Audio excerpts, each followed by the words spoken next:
You're 46 years old. You're standing in the kitchen at 10:30 p.m. Everyone else in the house is asleep. The dishwasher is running. Your phone screen lights up with a notification from your bank. Credit card payment processed. $2,184. You stare at it longer than you should. Not because you can't afford it. You can. That's the problem. You can afford almost everything now. The bigger house, the upgraded SUV, the private sports club membership, the vacations that used to feel impossible. 20 years ago, this was the dream. You remember being 27, driving a used Honda with manual windows, telling yourself one day you'd make enough money to stop worrying. And technically, you did. But lately something feels wrong. You make more money than ever, yet somehow you feel less secure than you did at 35. You open your retirement app. The number should make you feel safe. Instead, all you can think is, that can't possibly be enough, because deep down, you already know something nobody tells people in their 40s. Most financial collapse does not happen because of one catastrophic mistake. It happens because your lifestyle starts growing faster than your freedom. One upgrade at a time. One I deserve this at a time. One perfectly reasonable yes after another. And by the time you notice it, the machine you built to make your life comfortable requires all of your income just to keep existing. I'm Professor Wealth. Let's run the numbers. This is Michael. Michael is 48 years old, senior director at a healthcare company.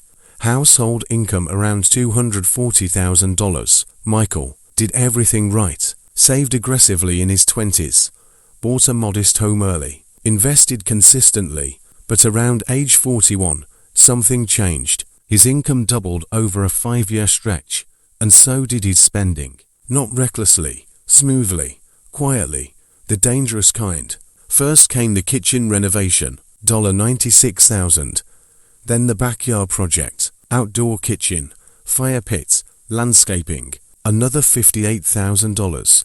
Then the pool, because if you already spent that much, you might as well finish the yard properly. Total cost after financing and overruns, roughly $132,000. Michael told himself it was an investment in family memories, and it was. The problem is that memories are emotionally valuable and financially terrible at compounding. Michael financed part of the renovations and redirected what used to be retirement contributions into monthly project payments.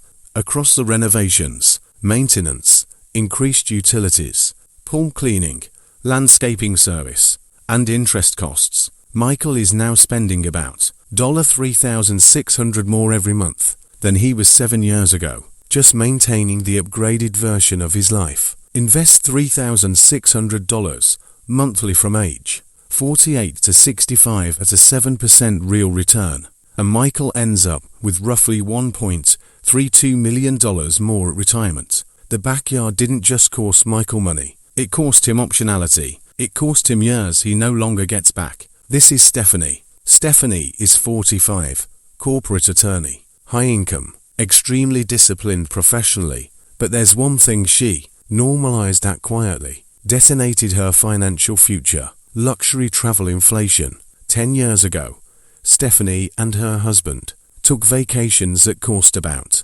$4,000 total. Flights, hotels, dinners, maybe a guided tour, nice trips. Then they upgraded once, business class to Europe for an anniversary. It felt incredible. After that, economies started feeling painful. 5-star hotels replaced normal hotels. Private transfers replaced rental cars. The trips became experiences. Experiences became expectations. Today, Stephanie's family takes 3 major vacations per year, averaging around $22,000 each, about $66,000 annually on travel. Again, they can technically afford it. That's what makes it dangerous, because nobody spending $66,000 on vacations feels irresponsible while they're doing it. They feel successful. But here's the math. Stephanie never runs while sipping wine overlooking the Amalfi Coast. If she invested that same $66,000 annually from age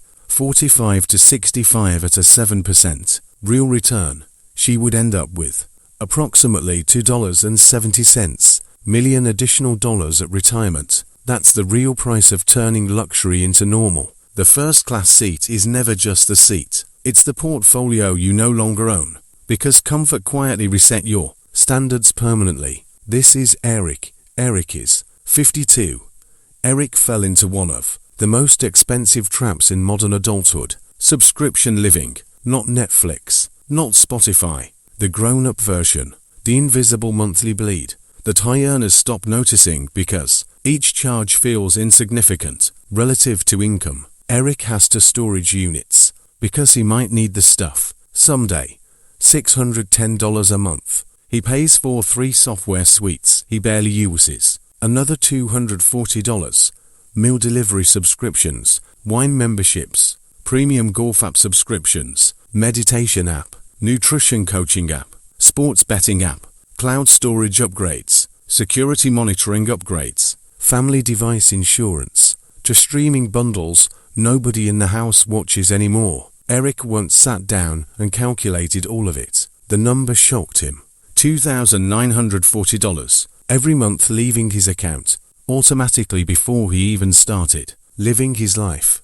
Almost $35,000 a year in recurring convenience spending. Most people think financial ruin comes from dramatic purchases. In reality, it often comes from recurring invisibility. If Eric invested that $2,940 monthly from age 52 to 67 at a 7% real return, he'd retire with roughly $935,000 more. Almost $1 million gone. Not because of one bad decision, but because modern life made frictionless spending feel harmless. This is Angela and Tom. They're both 50. Their biggest mistake wasn't spending money. It was refusing to downgrade their identity. After their peak earning years slowed down 10 years ago, Tom was earning massive bonuses in tech sales. Some years the household income hit $420,000.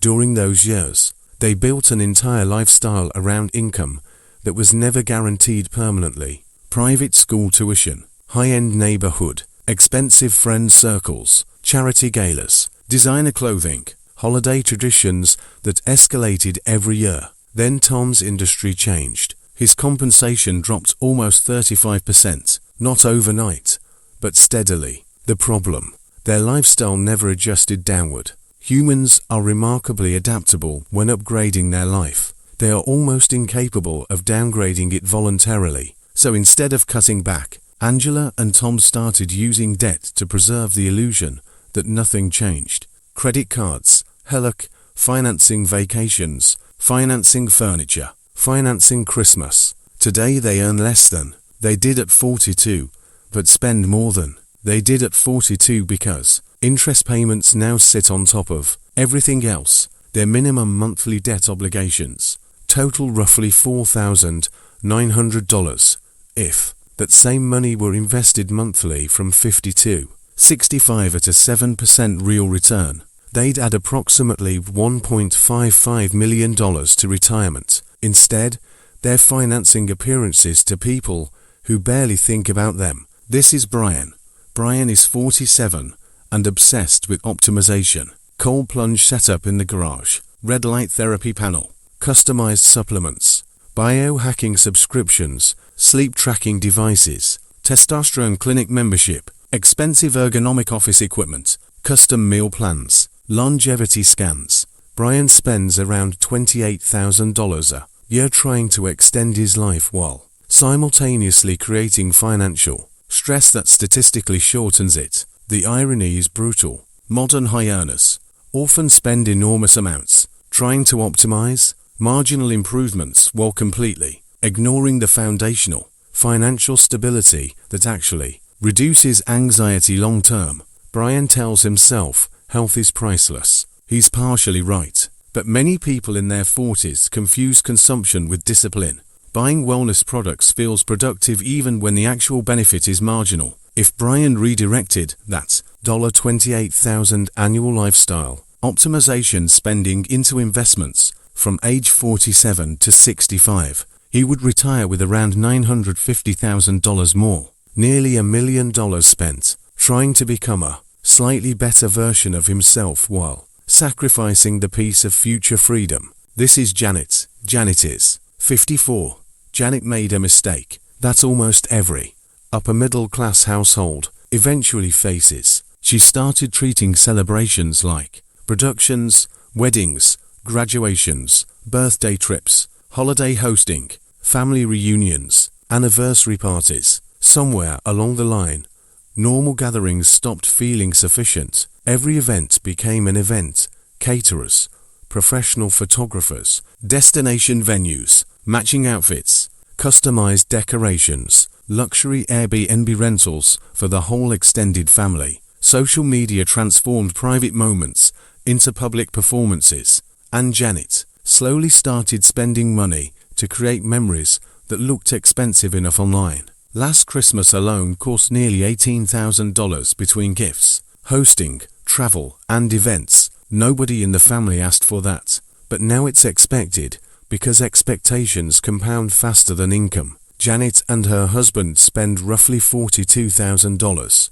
annually on elevated family experiences. If invested from age 54 to 67 at a 7% real return, that money becomes roughly $980,000, nearly $1 million traded away to maintain traditions that became financially unsustainable long before anyone admitted it. Now here's the important part. None of these people are stupid. None of them are reckless. Most are educated, successful, hardworking. They are exactly the kind of people society points to as financially responsible adults. That's why this happens. Because financial destruction in your 40s rarely looks irresponsible while it's happening. It looks earned. It looks deserved. It looks like finally enjoying the rewards of decades of work. And piece by piece, your fixed lifestyle expands until your future becomes trapped inside your present consumption. There's another layer nobody talks about. Your 40s are often the first decade where you truly feel mortality financially. In your 20s, retirement is imaginary. In your 30s, you still think income growth will solve everything. But in your 40s, you start doing real math. You realize there may only be 15 or 20 peak earning years left. You realize compounding now matters more than hustle.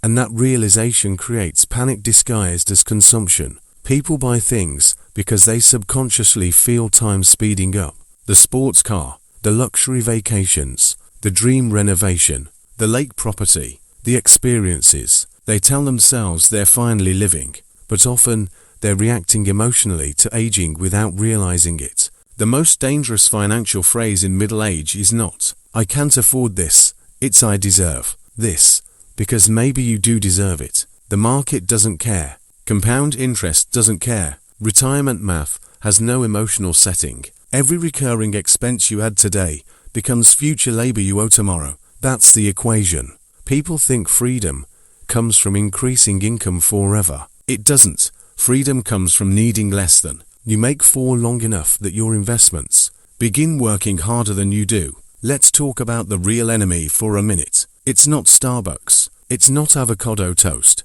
Those conversations were always ridiculous. The real enemy is high-income lifestyle permanence. Once you normalize expensive living, it becomes psychologically painful to reverse.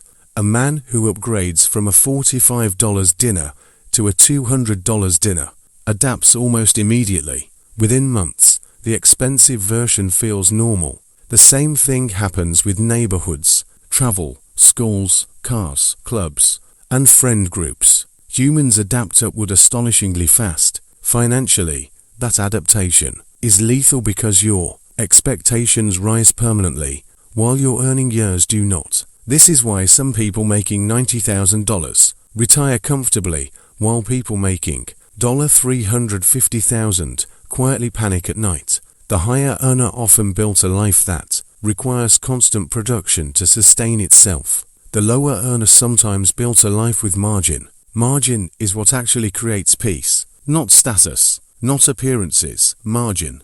Here are 4 numbers every person in their 40s should know immediately. First, your total recurring monthly obligations, not just bills. Everything recurring. Second, the number of months you could survive without income. Third, how much of your spending actually improves your life versus simply maintaining your image. And fourth, the opportunity cost of your lifestyle inflation over the next 20 years. Almost nobody calculates the fourth number, because if they did, many purchases would instantly become emotionally impossible.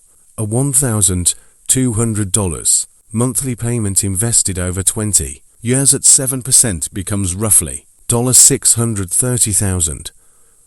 $3,000 monthly lifestyle increase becomes roughly $1.57 million. This is why upper middle class financial stress feels so confusing. People look rich while simultaneously sacrificing enormous future wealth every month to maintain the appearance of success today. And before someone says, you have to enjoy life, of course you do. This is not an argument for living like a monk. The point is intentionality. There's a massive difference between consciously spending on what truly matters and unconsciously building a lifestyle machine that consumes every raise you ever get. One creates memories, the other creates dependency. The hardest truth about middle age is this: many people are not actually buying things anymore. They are buying versions of themselves. The successful executive, the luxury traveler, the golf club member, the parent who provides everything, the fit biohacker, the sophisticated collector, the homeowner with the perfect backyard.